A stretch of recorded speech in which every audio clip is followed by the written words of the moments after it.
Okay, we're back for part 2 of this Earthwork feature line little episode for Civil 3D.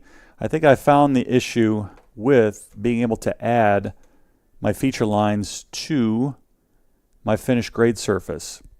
If you tuned in probably about maybe 15 minutes or so ago, I was having issues with trying to add feature lines to my finished grade surface as break lines. And I think I found out what the problem is. It's kind of an abstract problem. Here's what I was doing. If I isolate my center lines, you'll see that right now,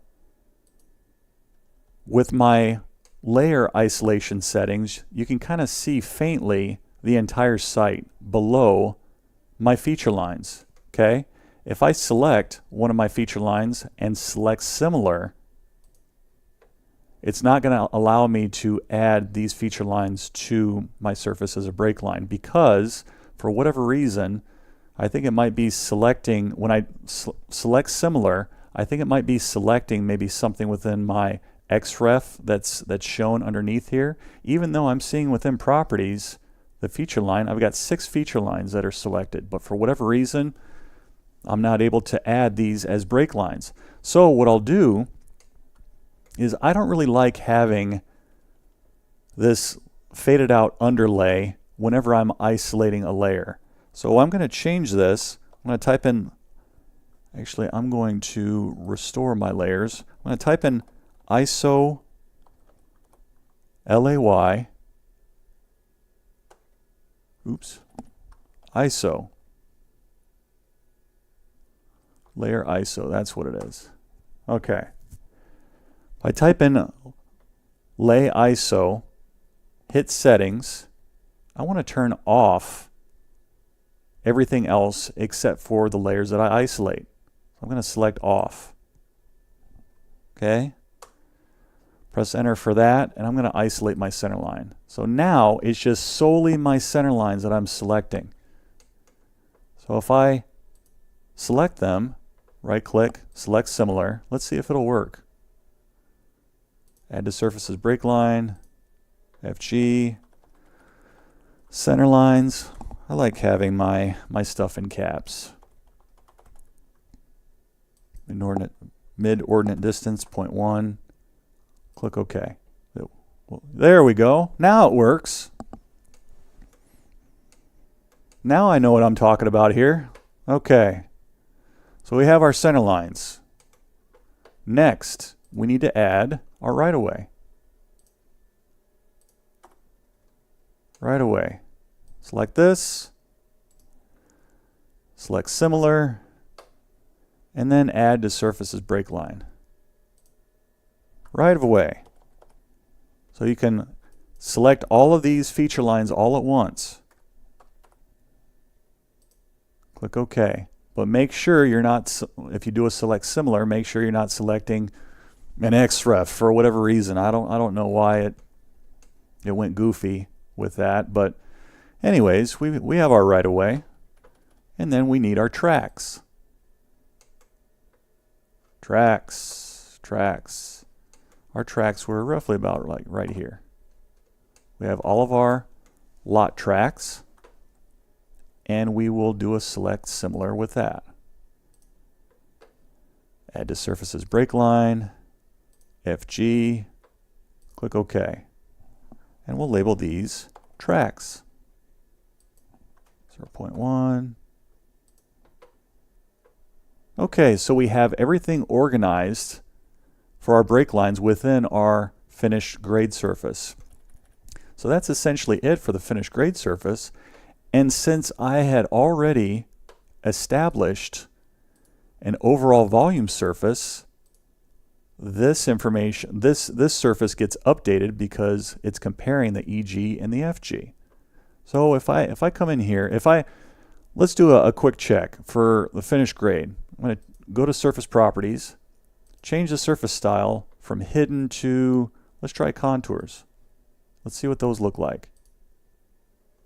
You can kind of see that, yeah, it's taking everything into account here.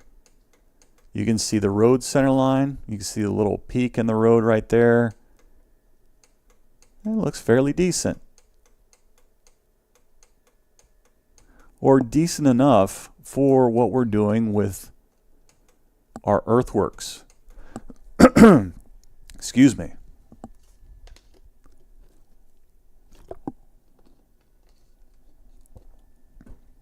Okay, I'm going to change that FG style.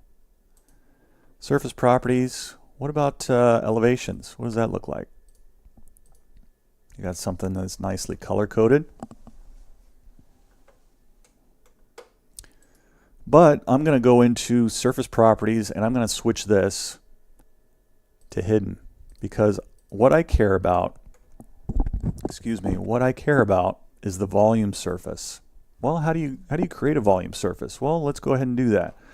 I'm going to go ahead and delete this. Well, before I do that, let's take a look at our analyze volumes dashboard. And with this, I already had my ponds figured out. All these ponds. If you checked out a recent short that I posted on YouTube, it'll show you how to create bound volumes by clicking this button right here, add bounded volume. So I've done all of that work. However, just so I can show all of you how to create a volume surface, I'm going to go ahead and just I'm going to create a new one. I'm going to rename this to old, just so I have it at least. I'm going to create a brand new one. I'll do that by going into my, actually before that, if you're on the Home tab, go to Analyze, Volumes Dashboard, click on that button,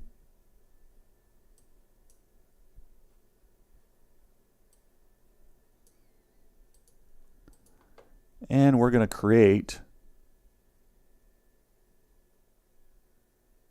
a new volume surface. We'll name this overall in caps. It's really simple. For right now, let's change the style from hidden to elevations.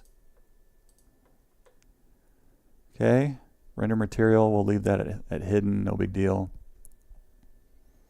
You can see the render material, I think, when you do an object view. When you go into the object viewer, you can see the render material that way. Base surface, we want to select a base surface for our existing grade. Click OK. The comparison is the finished grade. Click OK. And then the cut and fill factors for this, I remember when I was first getting into Earthworks, I wasn't exactly sure what the cut and fill factor was all about. Basically, what that's accounting for is usually whenever you're digging out dirt with your cut, then it basically puffs up the dirt more or less. It creates more air within the soil itself, so that when you take that soil and you're trucking it across the site to a different part of the site, maybe that dirt's falling off the truck, who knows, you know, you're accounting for a little bit of loss when you're plugging in, say, a cut factor.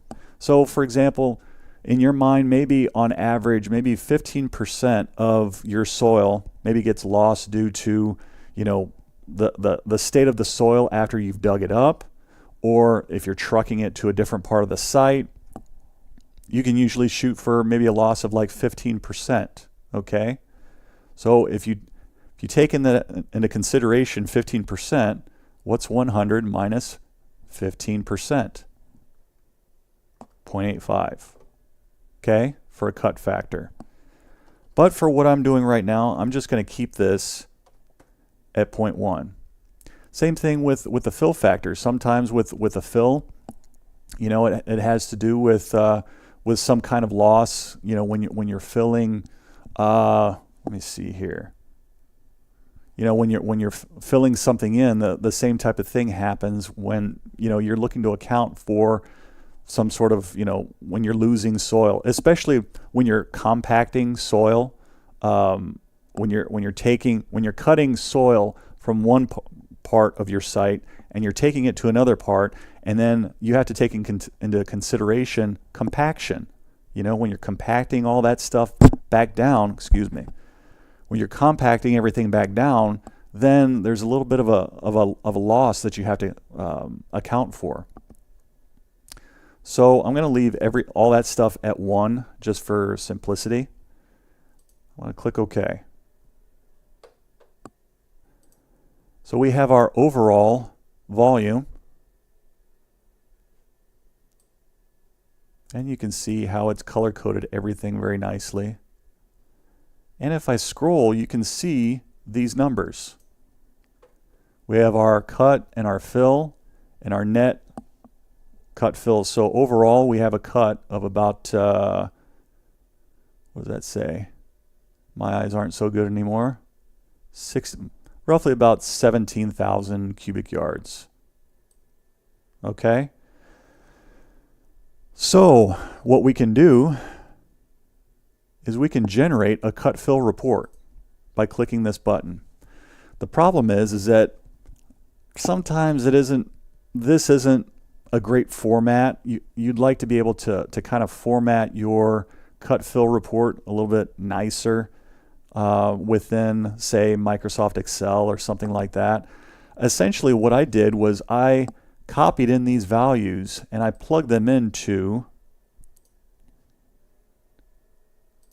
an Excel sheet like this for overall earthwork. And I also built in my assumptions too. Within assumptions, I'm accounting for, that 4-inch grub loss. You're scraping off that topsoil. That's what that grub loss assumption is for. It's also reflected within our existing grade surface. Control elevation varies. Some of this stuff, these are some engineering terms that, to tell you the truth, I'm still learning a bit more about. So I won't speak too much on some of these terms. Maybe there's probably, what we got, about 5 viewers right now within our chat. They probably know more about it than I do, but for right now, I'm just showing you the basics of Civil 3D just to show you how to technically create these volume reports. Okay, so next, what I would like to do, I'd like to come into Model, and I'd like to be able to color code this a little bit better. I'd like to be able to select my volume surface, right click on this, surface properties, and go into your analyze or analysis tab. Then we have some options. We have number of ranges that we've got going on here. I would like to, I'm going to go back into information, go into my surface style, and I'm going to change, under analysis, I'm going to change the elevations. We've got number of ranges. I'd like to be able to show everything that I'm cutting out of my site as essentially a red color or a variant of red, but everything above, everything's at elevation 0 and above, I like to kind of color code that. So the way that I can do that is I can go range interval with datum, and 0 will be my datum. Okay? All right, so you can see right here, essentially anything below a certain datum that I specify, which is going to be 0, anything below datum color scheme is going to be in red. And you can change that if you wanted to, but I'm going to set that to red. Anything 0 and above is going to be a rainbow. Or maybe you want it to be a green color, a variant of green. Maybe you like that a little bit more. Okay? I'm going to set my range interval. I'm going to leave it at 1 foot. That's good.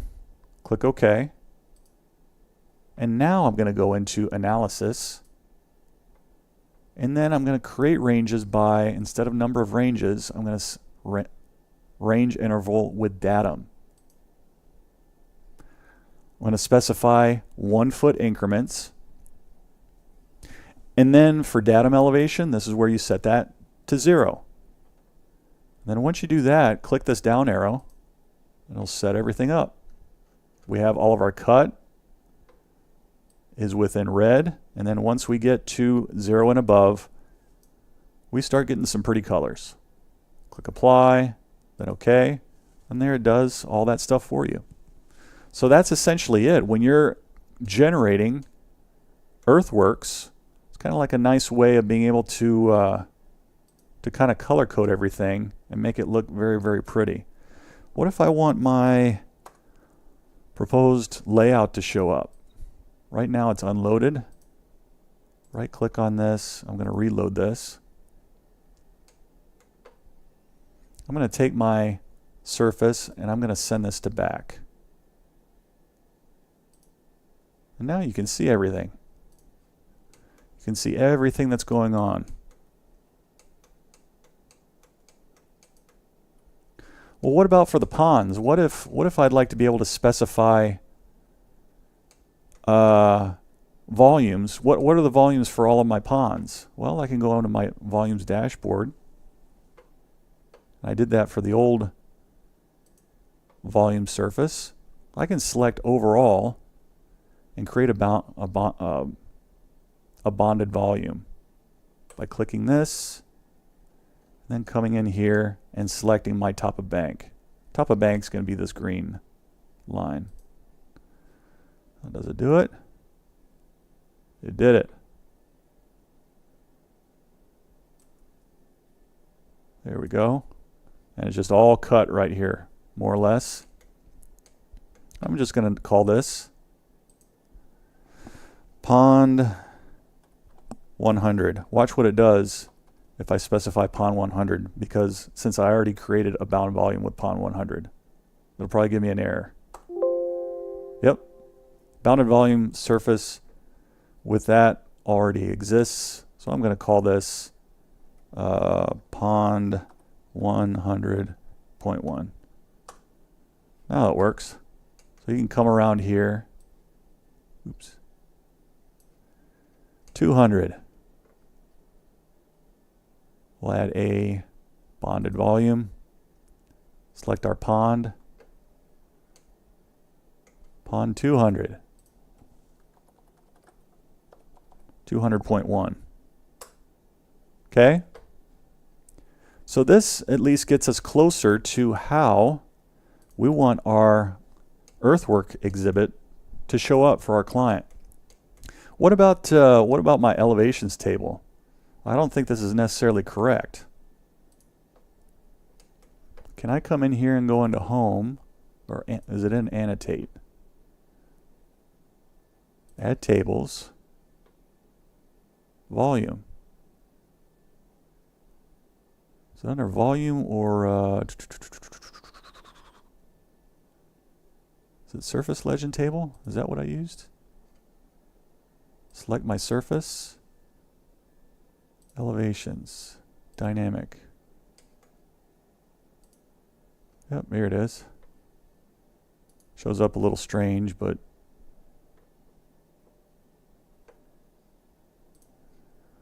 let's shift this over to where my other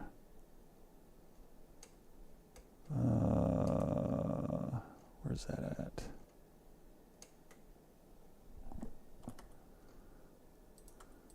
Select this, F8.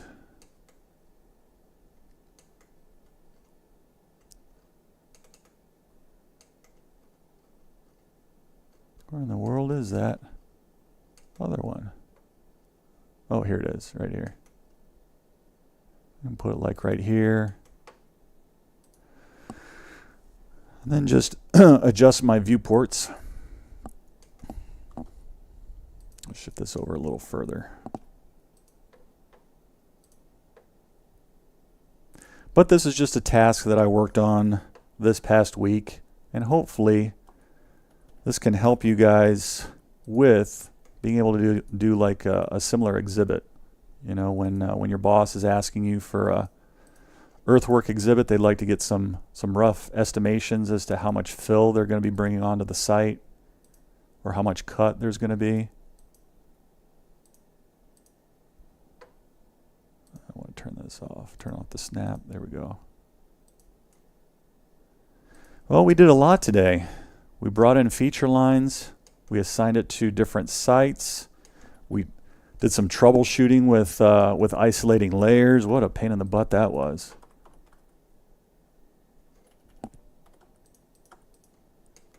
Yeah, we did a lot today.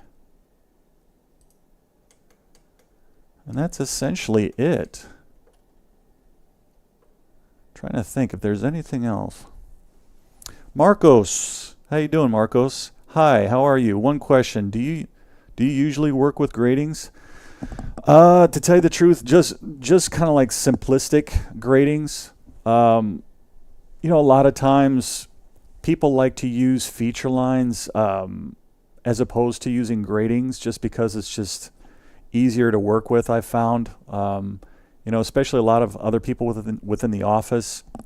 You know, if you're really good with some aspect of Civil 3D, whether it be gratings or with pressure pipes or anything like that, other people in the office might not be good at that, you know. And if you want to be able to spread the work across multiple team members, that could be an issue if people don't know how to use gratings.